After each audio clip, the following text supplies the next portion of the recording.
통증 때문에 무서운 질환이 대상포진이죠. 대상포진 통증은 급성 통증 중에서 분만통보다 심한 것으로 나타났고요. 만성 통증 중에서 만성 암 통증보다 심한 것으로 나타났습니다. 안녕하세요. 클래스가 다른 노난경의 피부 클래스, 피부과 전문의 노난경 원장입니다. 바이러스로 인해 고통받고 있는 나날들인데요. 오늘은 바이러스 질환 중 피부과에서 대표적인 질환인 대상포진에 대해서 설명드릴까 합니다.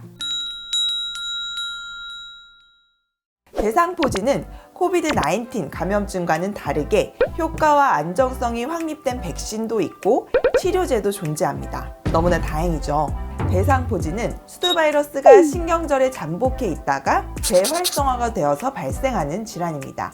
체내에 들어온 수두 대상포진 바이러스는 신경절에 잠복해 있다가 면역 기능이 떨어지면 신경절을 따라서 수포 및 신경통을 일으키고 대상포진을 발병시킵니다. 수두와 대상포진 바이러스는 동일한 바이러스이기 때문에 수두 백신을 하지 않은 사람들이 대상포진 환자의 수포와 접촉하게 될 경우 수두로 옮을 수 있게 됩니다. 대상포진은 신경절을 따라서 분포를 하게 되는데요. 그림과 같이 신경절을 따라 띠 모양의 분포를 보이고 포도송이 같은 투명한 수포가 발생합니다. 대상포진의 진행 경과는 1 내지 5일간 전구 증상이 발생하고요.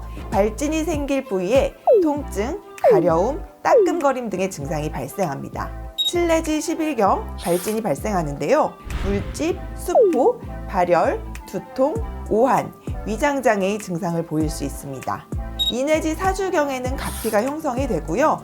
이후 딱지가 떨어지면서 소멸되게 됩니다. 30일째부터 수년간 잠재적 합병증이 발생할 수 있고요. 만성 대상포진 후 신경통이 가장 대표적입니다. 이 통증 때문에 무서운 질환이 대상포진이죠. 수년간 극심한 통증이 괴롭힐 수도 있기 때문입니다. 대상포진의 치료는 항바이러스제 및 진통제입니다. 항바이러스제가 바이러스에 대한 근본 치료제고요. 포진 후 신경통의 후유증이 심하기 때문에 진통제를 추가 처방하게 됩니다. 특히 항바이러스제 투여는 첫 번째 발진 발생 후에 72시간이 지나기 전 치료를 권장을 드리는데요.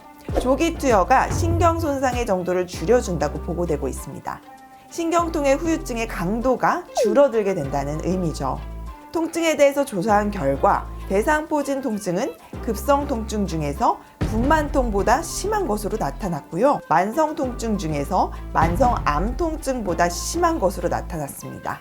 이 외에도 아래와 같은 다양한 후유증을 야기할 수가 있습니다. 안면부 및 두부에 대상포진이 발생했을 경우 안신경의 침범 가능성이 있어 안과와의 협진이 필요하죠. 뇌졸중과도 연관성이 있다는 보고가 있어서 이 부위에 대상포진이 발병하면 다른 부위보다는 더 각별히 신경을 쓰셔야 합니다. 대상포진 치료를 받은 환자 중에 무작위로 선정된 피험자 대상 연구에서 대상포진 환자에서 뇌졸중 위험이 1.31배 증가를 했고 안부 대상포진 환자에서 뇌졸중 위험이 4.28배나 증가한 것으로 나타나서 안부 대상포진의 경우 중증도가 훨씬 더 올라간다고 볼 수가 있습니다. 제가 대학병원에서 근무하던 레지던트 시절에 이런 경우는 무조건 입원 치료를 권고했었죠. 대상포진이 중한 질환인 만큼 백신에 대한 수요도 꾸준히 증가하고 있는데요. 다음 시간에는 대상포진 예방 백신에 대해서 언제가 금기사항이고 언제 맞아도 되는지, 부작용은 또 어떤 것들이 있는지 등등에 대해서 보다 자세히 설명드리도록 하겠습니다. 클래스가 다른 노난경의 피부 클래스, 구독과 좋아요, 알림 설정 부탁드릴게요. 감사합니다.